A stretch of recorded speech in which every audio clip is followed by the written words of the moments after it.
Practice ಮಾಡೋದ್ರಿಂದ ನಮ್ಮ ಬಾಡಿನ ನ್ಯಾಚುರಲ್ ಆಗಿ ಫಿಟ್ ಆ್ಯಂಡ್ ಆರೋಗ್ಯವಾಗಿ ಇಡೋದಕ್ಕೆ ತುಂಬ ಹೆಲ್ಪ್ ಮಾಡುತ್ತೆ. ಮತ್ತು ಹೃದಯ ಸಂಬಂಧಿ ಕಾಯಿಲೆಗಳನ್ನು ಕಡಿಮೆ ಮಾಡುತ್ತೆ. ಲೈಫಲ್ಲಿ ಹೆಚ್ಚು ಒತ್ತಡ ಇದ್ದರೆ ಯೋಗ ಮಾಡೋದ್ರಿಂದ ಕಮ್ಮಿ ಆಗುತ್ತೆ. ಹಾಗೆ ಯಾರ ಮೇಲಾದರೂ ಬೇಗ ಕೋಪ ಮಾಡ್ಕೊಂಡ್ಬಿಡ್ತೀರಾ, ಇಲ್ಲ ತುಂಬ ಸೈಲೆಂಟ್ ಆಗಿರ್ತೀರಾ, ಯೋಚನೆ ಮಾಡ್ತಿರ್ತೀರಾ ಅಂತ ಅಂದರೆ ಡೈಲಿ ಒಂದು ಅರ್ಧ ಗಂಟೆಗಳ ಕಾಲ ಯೋಗ ಮತ್ತು ಮೆಡಿಟೇಷನ್ ಮಾಡೋದ್ರಿಂದ ಮೈಂಡಿಗೆ ಮತ್ತು ಮನಸ್ಸಿಗೆ ತುಂಬ ಒಳ್ಳೆಯದು. ನಮ್ಮ ಒಳಗಡೆ ಏಕಾಗ್ರತೆನ ಜಾಸ್ತಿ ಮಾಡೋದಕ್ಕೆ ತುಂಬ ಹೆಲ್ಪ್ ಮಾಡುತ್ತೆ. ಮತ್ತು ನಿದ್ರಾಹೀನತೆ ಇರೋರಿಗೂ ಸಹ ತುಂಬ ಉಪಯೋಗಕಾರಿ. ಒಮ್ಮೆ ಯೋಗಕ್ಕೆ ನಿಮ್ಮ ದೇಹ ಹೊಂದ್ಕೊಂಡ್ರೆ ನಿಮ್ಮ ಬಾಡಿ ಸರಿಯಾಗಿ ಕಾರ್ಯನಿರ್ವಹಿಸೋದಕ್ಕೆ ತುಂಬ ಹೆಲ್ಪ್ ಮಾಡುತ್ತೆ. ನಿಮಗೇನಾದರೂ ಉಸಿರಾಟದ ತೊಂದರೆ ಇದೆ ಅಂತ ಅಂದರೆ ಡೈಲಿ ಪ್ರಾಣಾಯಾಮ ಮತ್ತು ಧ್ಯಾನ ಮಾಡೋದ್ರಿಂದ ಉಸಿರಾಟದ ಸಮಸ್ಯೆಯನ್ನು ಬೇಗ ನಿವಾರಿಸ್ಕೋಬೋದು. Hi hello, welcome back to my channel vibes of Amuda Sandeep. ಎಲ್ಲರೂ ಹೇಗಿದ್ದಾರೆ? ಎಲ್ಲರೂ ಚೆನ್ನಾಗಿದ್ದೀರಾ ಅಂದ್ಕೊತೀನಿ. ಯಾರಿನ್ನೂ ನನ್ನ ಚಾನಲ್ನ ಸಬ್ಸ್ಕ್ರೈಬ್ ಮಾಡಿಲ್ಲ, ಪ್ಲೀಸ್ ಸಬ್ಸ್ಕ್ರೈಬ್ ಮಾಡಿಕೊಂಡು ನೋಡಿ. ಇವತ್ತು ಮಾರ್ನಿಂಗ್ ಎದ್ದು ಸ್ವಲ್ಪ ಯೋಗ ಮಾಡಿಬಿಟ್ಟು ಮನೆ ಮುಂದೆ ಸ್ವಲ್ಪ ರಂಗೋಲಿ ಬಿಟ್ಬಿಡೋಣ ಅಂತ ಬಿಡ್ತಾಯಿದ್ದೀನಿ. ಎಲ್ಲ ಮುಗಿಸ್ಕೊಂಡಾದಮೇಲೆ ಡಿಟಾಕ್ಸ್ ಡ್ರಿಂಕ್ ಮಾಡ್ಕೊಳ್ಳೋಣ ಅಂತ ಮಾಡ್ಕೋತಾ ಇದ್ದೀನಿ. ಇದಕ್ಕೆ ಸೌತೆಕಾಯಿ ಮತ್ತು ಸ್ವಲ್ಪ ಪುದೀನ ಸೊಪ್ಪು, ಸ್ವಲ್ಪ ಶುಂಠಿ ತೊಗೊಂಡು ಅದನ್ನು ಮಿಕ್ಸಿ ಮಾಡ್ಕೊಂಡು ಆದಮೇಲೆ ನೀವು ಸೋಸ್ಕೊಂಡಾದರೂ ಕುಡಿಬೋದು, ಹಾಗೆ ಕುಡಿತೀನಿ ಅಂದರೆ ಹಾಗೆ ಕುಡಿಬೋದು. ನಾನಿಲ್ಲಿ ಸ್ವಲ್ಪ ಸೋಸ್ಕೊಂಡು ಕುಡಿತಾ ಇದ್ದೀನಿ, ಯಾಕೆಂದರೆ ನನಗೆ ಅದು ಬಾಯಿ ಸಿಕ್ಕಿದ್ರೆ ಇಷ್ಟ ಆಗಲ್ಲ. ಅದಕ್ಕೆ ಸ್ವಲ್ಪ ನಿಂಬೆಹಣ್ಣು ರಸ ಬಿಟ್ಕೊಂಡು ನನ್ನ ಮಗಳಿಗೂ ಸಹ ಹಾಲು ಕೊಟ್ಟು ನಾನು ಸಹ ಇಲ್ಲಿ ಡಿಟಾಕ್ಸ್ ಡ್ರಿಂಕ್ನ ಕುಡಿತಾ ಇದ್ದೀನಿ. ಆ್ಯಕ್ಚುಲಿ ತುಂಬ ದಿನ ಆಗಿತ್ತು ಯೋಗ ಮಾಡಿರಲಿಲ್ಲ. ಇವತ್ತು ಜಾಸ್ತಿ ದಿನ ಆಗಿದೆಯಲ್ಲ ಅಂತ ಅಂದ್ಬಿಟ್ಟು ಯೋಗ ಮಾಡೋಣ ಅಂತ ಮಾಡಿದ್ದು. ಸ್ವಲ್ಪ ಕಷ್ಟ ಆಯಿತು. ಸೊ ರೆಗ್ಯುಲರಾಗಿ ಮಾಡಿದ್ರೆ ಅಷ್ಟು ಕಷ್ಟ ಆಗಲ್ಲ. ಇವಾಗ ಒಂದು ಸಲ ಆ ಥರ ಮಾಡಿದ್ರೆ ಸ್ವಲ್ಪ ಕಷ್ಟ ಆಗಿಬಿಡುತ್ತೆ. ಸ್ವಲ್ಪ ಯೋಗನ ರೆಗ್ಯುಲರಾಗಿ ಮಾಡೋಕ್ಕೆ ಟ್ರೈ ಮಾಡಿ, ಇಲ್ಲ ಒನ್ ಡೇ ಬಿಟ್ಟು ಒನ್ ಡೇ ಈ ಥರನಾದರೂ ಅಟ್ಲೀಸ್ಟ್ ಟ್ರೈ ಮಾಡಿ. ಇಲ್ಲ ಅಂತಂದರೆ ಒಂದೇ ಸಲ ಮಾಡ್ತೀನಿ ಅಂತ ಅಂದರೆ ಸ್ವಲ್ಪ ಕಷ್ಟ ಆಗಿಬಿಡುತ್ತೆ. ಯೋಗ ಮಾಡೋದ್ರಿಂದ ಬಾಡಿಗೆ ಮೂಳೆಗಳು ಗಟ್ಟಿ ಆಗುತ್ತೆ ಮತ್ತು ಬೆನ್ನೋವಿದ್ರೆ ಕಡಿಮೆ ಆಗುತ್ತೆ. ನನಗೆ ಯೋಗ ವಿಡಿಯೋನ ಡೀಟೇಲಾಗಿ ಮಾಡೋಕ್ಕಾಗಲಿಲ್ಲ. ಯಾವಾಗ ನಿಮಗೆ ಬೇಕು ಅಂತ ಅಂದರೆ ಕಮೆಂಟ್ ಮಾಡಿ, ನಾನು ಡೀಟೇಲಾಗಿ ವಿಡಿಯೋ ಮಾಡೋದಕ್ಕೆ ಟ್ರೈ ಮಾಡ್ತೀನಿ. ಮತ್ತು ನನ್ನ ಡೈಲಿ ರೊಟೀನ್ ಹೇಗಿರುತ್ತೆ ಅಂತ ನೋಡೋದಕ್ಕೆ ಈ ವಿಡಿಯೋನ ಎಂಡ್ವರೆಗೂ ನೋಡಿ, ನಿಮಗೆ ಗೊತ್ತಾಗುತ್ತೆ ನಾನು ಮಾರ್ನಿಂಗ್ ಎದ್ದಾಗಿಂದ ಏನೇನು ಮಾಡ್ತೀನಿ ಅಂತ ಅಂದ್ಬಿಟ್ಟು. ಈ ವಿಡಿಯೋ ಏನಾದರೂ ನಿಮ್ಗೆ ಇಷ್ಟ ಆದರೆ ಪ್ಲೀಸ್ ಒಂದು ಲೈಕ್ ಕೊಡಿ, ಶೇರ್ ಮಾಡಿ, ಹಾಗೆ ಹೇಗಿತ್ತು ಅಂತ ಕಮೆಂಟ್ ಮಾಡಿ. ನನ್ನ ಹಸ್ಬೆಂಡ್ ಇವತ್ತು ನೈಟ್ ಡ್ಯೂಟಿ ಹೋಗಿದ್ರು, 9 ಗಂಟೆಗೆಲ್ಲ ಬರ್ತೀನಿ ಅಂತ ಅಂದರೆ, ಸೊ ಅವ್ರು ಬರೋ ಅಷ್ಟೊತ್ತಿಗೆ ಟಿಫನ್ ಮಾಡಿಬಿಡೋಣ ಅಂತ ಮಾಡ್ತಾಯಿದ್ದೀನಿ. ಊರಿಂದ ಬರಬೇಕಾದ್ರೆ ಇದ್ಕಿದ್ದು ಅವರೆಕಾಳು ತಂದಿದ್ದೆ, ಸೊ ಅದನ್ನು ಬಳಸ್ಕೊಂಡು ಇವಾಗ ಟೊಮೊಟೊ ಬಾತ್ ಮಾಡೋಣ ಅಂತ ಮಾಡ್ತಾಯಿದ್ದೀನಿ. ತುಂಬ ರುಚಿಯಾಗಿರುತ್ತೆ, ನೀವು ಟ್ರೈ ಮಾಡಿ.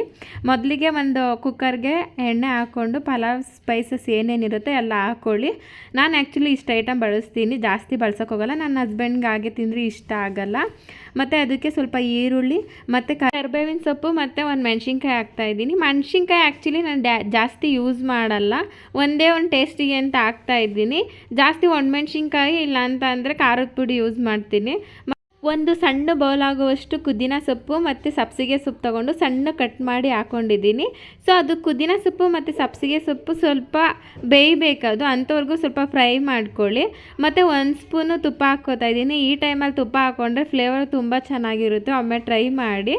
ಮತ್ತು ಬಟಾಣಿ ಯೂಸ್ ಮಾಡೋದಕ್ಕಿಂತ ಟೊಮೊಟೊ ಬಾತಿಗೆ ಈ ಥರ ಇದ್ಕಿದ ಬೇಳೆ ಕಾಳು ಯೂಸ್ ಮಾಡಿದ್ರೆ ತುಂಬ ಚೆನ್ನಾಗಿರುತ್ತೆ. ಅದರಲ್ಲೂ ಸೊಗಡುಕಾಯಿ ಅಂತಾರಲ್ಲ, ಅದನ್ನು ಯೂಸ್ ಮಾಡಿದ್ರೆ ಸ್ಮೆಲ್ ಅಂತೂ ಇನ್ನೂ ಚೆನ್ನಾಗಿರುತ್ತೆ. ನನ್ನ ಹಸ್ಬೆಂಡಿಗೆ ಈ ಥರ ಇದ್ಕಿದ ಬೇಳೆ ಕಾಳು ಹಾಕಿ ಮಾಡೋದು ಯಾವ ರೆಸಿಪಿ ಆದರೂ ತುಂಬ ಇಷ್ಟಪಟ್ಟು ತಿಂತಾರೆ. ಅವರಿಗೆ ಈ ಥರ ಇಷ್ಟ, ಇದ್ಕಿದ ಬೇಳೆ ಕಾಳು. ಮತ್ತು ಅದಕ್ಕೇ ಸ್ವಲ್ಪ ಉಪ್ಪು ಮತ್ತು ಒಂದು ಸ್ವಲ್ಪ ಅರಿಶಿನ ಹಾಕ್ಕೊಂಡು ಫ್ರೈ ಮಾಡ್ಕೊಳ್ಳಿ.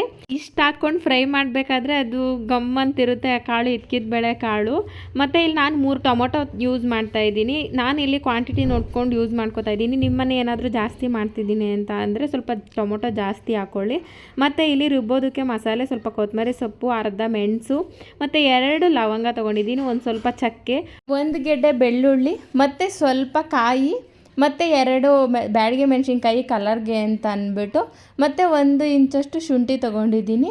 ಇದನ್ನೆಲ್ಲ ಮಿಕ್ಸಿ ಮಾಡ್ಕೊಳ್ಳಿ. ಇದನ್ನು ಬೇಕಾದರೆ ನೀವು ಫ್ರೈ ಮಾಡ್ಕೊಂಡಾದರೂ ಹಾಕ್ಕೊಳ್ಳಿ, ಹಾಗೆ ಆದರೂ ಹಾಕ್ಕೊಳ್ಳಿ, ಎರಡೂ ಸಹ ಚೆನ್ನಾಗಿರುತ್ತೆ. ನಾನು ಇವತ್ತಿಲ್ಲಿ ಹಾಗೆ ಹಾಕೋತಾ ಇದ್ದೀನಿ ನೋಡಿ, ಫೈನ್ ಪೇಸ್ಟ್ ಮಾಡ್ಕೊಳ್ಳಿ. ನಾನು ಸ್ವಲ್ಪ ಕ್ವಾಂಟಿಟಿ ಕಮ್ಮಿನೇ ತೊಗೊಂಡಿದ್ದೀನಿ. ಮತ್ತು ಆ ಮಸಾಲೆನ ಆ್ಯಡ್ ಮಾಡ್ಕೊಳ್ಳಿ. ನೀವೇನು ಫ್ರೈ ಮಾಡ್ತಿದ್ದೀರಲ್ಲ ಅದಕ್ಕೆ ಅದು ಸ್ವಲ್ಪ ಮಸಾಲೆ ವಾಸನೆ ಎಲ್ಲ ಹೋಗೋ ತನಕ ಸ್ವಲ್ಪ ಫ್ರೈ ಮಾಡ್ಕೊಳ್ಳಿ.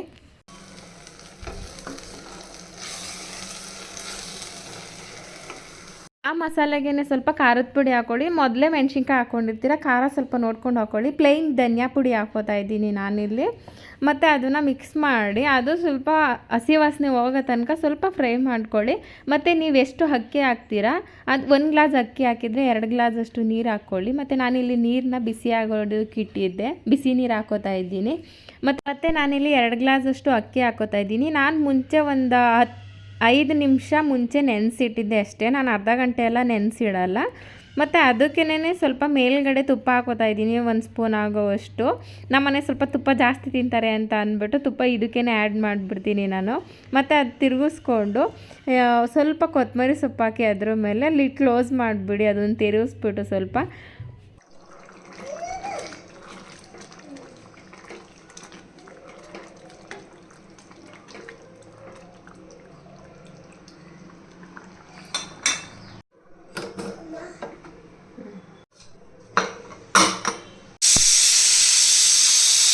ನೀವೇನಾದರೂ ಈ ಥರ ರೈಸ್ ಬಾತ್ ಮಾಡ್ತೀನಿ ಅಂತ ಅಂದರೆ ಒಂದು ತಿಳ್ಕೊಳ್ಳಿ, ನೀವು ಅಕ್ಕಿ ಹಾಕಿದ ತಕ್ಷಣ ಲಿಡ್ ಕ್ಲೋಸ್ ಮಾಡ್ತೀನಿ ಅಂತ ಅಂದರೆ 2 ವಿಷಲ್ಸ್ ಹಾಕ್ಕೊಳ್ಳಿ.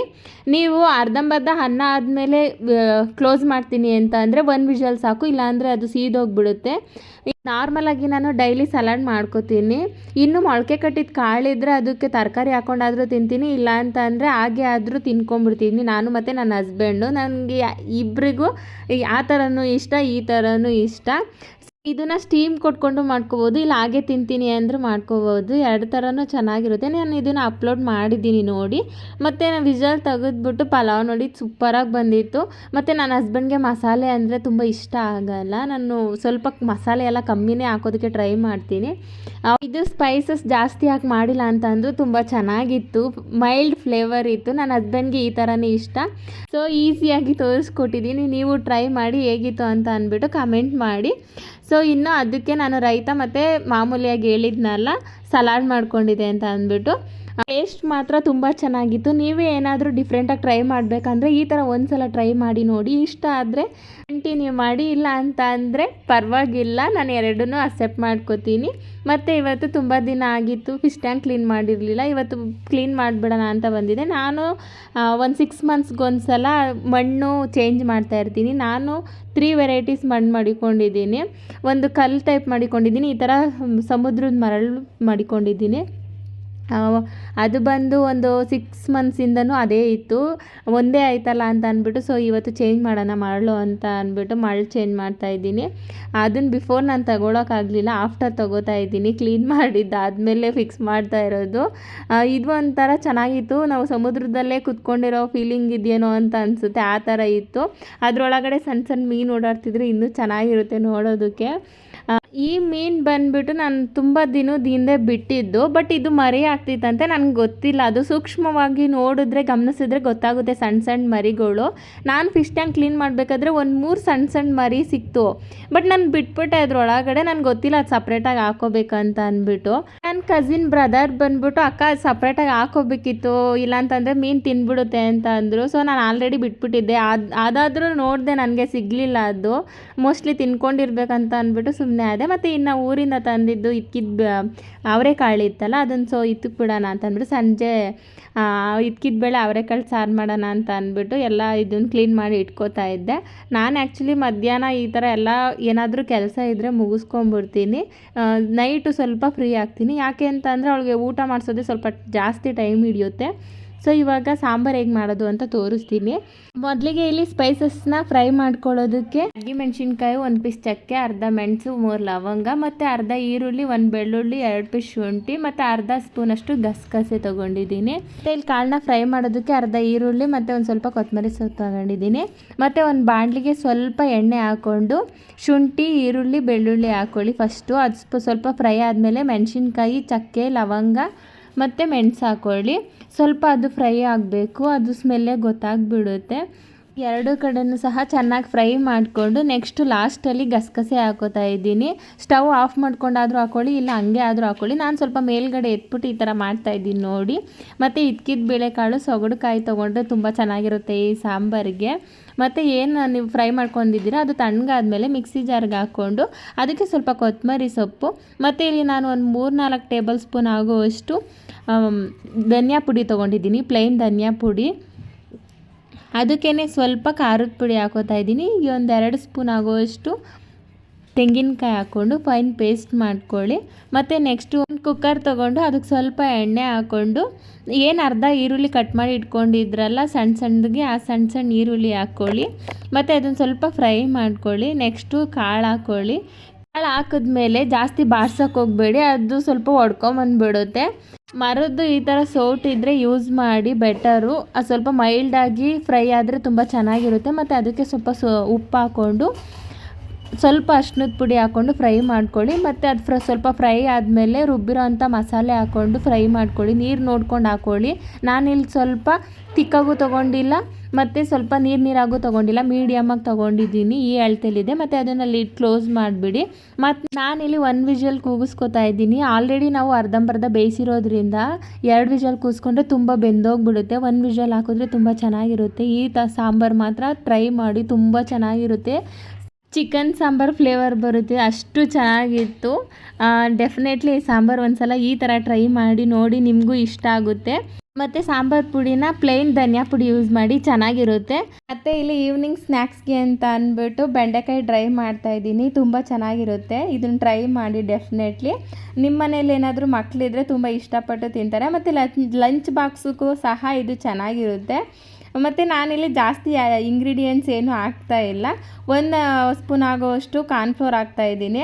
ಅರ್ಧ ಟೇಬಲ್ ಸ್ಪೂನ್ ಆಗೋಷ್ಟು ಅಕ್ಕಿ ಹಿಟ್ಟು ಹಾಕ್ಕೊಳ್ಳಿ. ಮತ್ತು 1 ಸ್ಪೂನ್ ಆಗೋವಷ್ಟು ಕಡಲೆ ಹಿಟ್ಟು ಹಾಕ್ಕೊಳ್ಳಿ. ನಾನಿಲ್ಲಿ ಬೆಂಡೆಕಾಯಿ ಎಷ್ಟು ತೊಗೊಂಡಿದ್ದೀನೋ ಅದೊಂದು ಕ್ವಾಂಟಿಟಿ ನೋಡಿಕೊಂಡು ಹಾಕೋತಾ ಇದ್ದೀನಿ. ಮತ್ತು ಸ್ವಲ್ಪ ಅರಿಶಿನದ ಪುಡಿ, ಸ್ವಲ್ಪ ಖಾರದ ಪುಡಿ, ಸ್ವಲ್ಪ ಉಪ್ಪು ಹಾಕ್ಕೊಂಡು ನೀರು ಹಾಕ್ಕೊಂಡು ಅದನ್ನು ಸ್ವಲ್ಪ ಒಂದುವರೆಗೂ ಕಲಿಸ್ಕೊಳ್ಳಿ. ಈ ಥರ ಕಲಿಸ್ಕೊಂಡ್ರೆ ತುಂಬ ಚೆನ್ನಾಗಿರುತ್ತೆ. ಸ್ವಲ್ಪ ನೀರು ಹಾಕ್ಕೊಂಡು ಆ್ಯಡ್ ಮಾಡ್ಕೊಂಡು ಕಲಸಿ, ಒಂದೇ ಸಲ ನೀರು ಹಾಕೋಬೇಡಿ.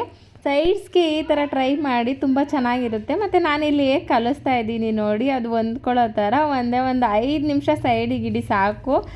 ಒಂದು 5 ನಿಮಿಷ ಆದಮೇಲೆ ಒಂದು ಬಾಣಲಿ ತೊಗೊಂಡು ಅದಕ್ಕೆ ಎಣ್ಣೆ ಹಾಕೋತಾ ಇದ್ದೀನಿ. ನಾನಿಲ್ಲಿ ರಿಫೈನ್ಡ್ ಆಯಿಲ್ ಯೂಸ್ ಮಾಡ್ತಾ ಇದ್ದೀನಿ. ಅದು ಸ್ವಲ್ಪ ಬಿಸಿ ಆದಮೇಲೆ, ಬಿಸಿ ಆಗಿದೆಯಾ ಏನಂತ ನೋಡಿಕೊಂಡು ಒಂದಾಗಿಯೇ ಬಿಡಿ. ಒಂದೇ ಸಲ ಹಾಕ್ಬಿಟ್ರೆ ಅದು ಮೇಲೆ ಹಾಕಿ ಸರಿಯಾಗಿ ಬೇಯಲ್ಲ. ಅದು ಈ ಥರ ಹಾಕಿದ್ರೆ ಚೆನ್ನಾಗಿರುತ್ತೆ. ಮತ್ತು ಗರಿಯಾಗೂ ಇರುತ್ತೆ. ಮೇಲ್ಗಡೆ ಇದ್ದರೆ ಅದು ಇಟ್ಕೊಳ್ಳೋದಕ್ಕೂ ಅಷ್ಟು ಇಷ್ಟ ಆಗಲ್ಲ ಮಕ್ಕಳಿಗೆ. ಈ ಥರ ಟ್ರೈ ಮಾಡಿ, ಚೆನ್ನಾಗಿರುತ್ತೆ. ಮತ್ತು ನಾನಿಲ್ಲಿ ಒಂದು ಸ್ವಲ್ಪ ಹಾಕ್ಕೊಂಡು ಈ ಥರ ಫ್ರೈ ಮಾಡ್ತಾಯಿದ್ದೀನಿ. ನೋಡಿ ಇಲ್ಲಿ ನಾನು ಎಷ್ಟು ಫ್ರೈ ಮಾಡ್ತಾಯಿದ್ದೀನಿ ಅಂತ ಅಂದ್ಬಿಟ್ಟು. ಇಷ್ಟೇ ಫ್ರೈ ಮಾಡ್ಕೊಳ್ಳಿ. ತುಂಬ ಫ್ರೈ ಆಗಿಬಿಟ್ರೆ ಅದು ತಿನ್ನೋಕ್ಕಾಗಲ್ಲ. ಒಂದು 5 ನಿಮಿಷ ಆದಮೇಲೆ ಅದು ಸೀದೋಗಿರೋ ಥರ ಅನಿಸ್ತಾ ಇರುತ್ತೆ, ಬಾಯಿಗೆ ಸ್ವಲ್ಪ ಕೈ ಹೊಡಿತಾ ಇರುತ್ತೆ. ಬಟ್ ಇಷ್ಟು ಫ್ರೈ ಮಾಡಿಕೊಂಡ್ರೆ ಚೆನ್ನಾಗಿರುತ್ತೆ. ಮತ್ತು ನಾನು ಇನ್ನೂ ಒಂದು ಸಲ ಹಾಕ್ಕೊಂಡು ಎಲ್ಲ ಅದೇ ಥರ ಫ್ರೈ ಮಾಡ್ಕೋತೀನಿ.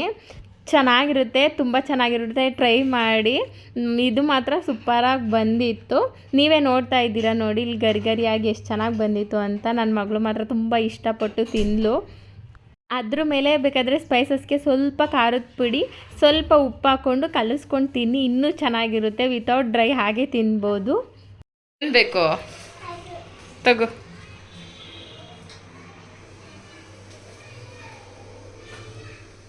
ಚೆನ್ನಾಗೈತಾ?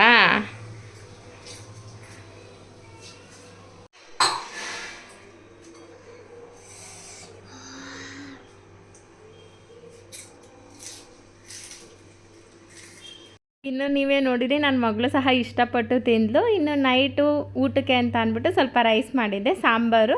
ಮತ್ತು ಸೈಡ್ ಸ್ನ್ಯಾಕ್ಸಿಗೆ ನಾನು ಬೆಂಡೆಕಾಯಿ ಡ್ರೈ ಮಾಡಿದ್ನಲ್ಲ, ನನ್ನ ಹಸ್ಬೆಂಡ್ ಬಂದಿದ್ದರು, ಸೊ ಅವ್ರಿಗೆ ಹಾಕ್ಕೊಡೋಣ ಅಂತ ಅಂದ್ಬಿಟ್ಟು ಹಾಕ್ಕೊಂಡ್ರೆ. ಇದನ್ನು ನೀವು ಟ್ರೈ ಮಾಡಿ, ತುಂಬ ಚೆನ್ನಾಗಿತ್ತು. ಹೇಗಿತ್ತು ಅಂತ ಕಮೆಂಟ್ ಮಾಡಿ. ಮತ್ತು ಈ ವಿಡಿಯೋ ನಿಮಗೇನಾದರೂ ಇಷ್ಟ ಆದರೆ ಪ್ಲೀಸ್ ಒಂದು ಸಬ್ಸ್ಕ್ರೈಬ್ ಮಾಡಿ. ನೆಕ್ಸ್ಟ್ ವಿಡಿಯೋದಲ್ಲಿ ಸಿಗೋಣ. ಬಾಯ್.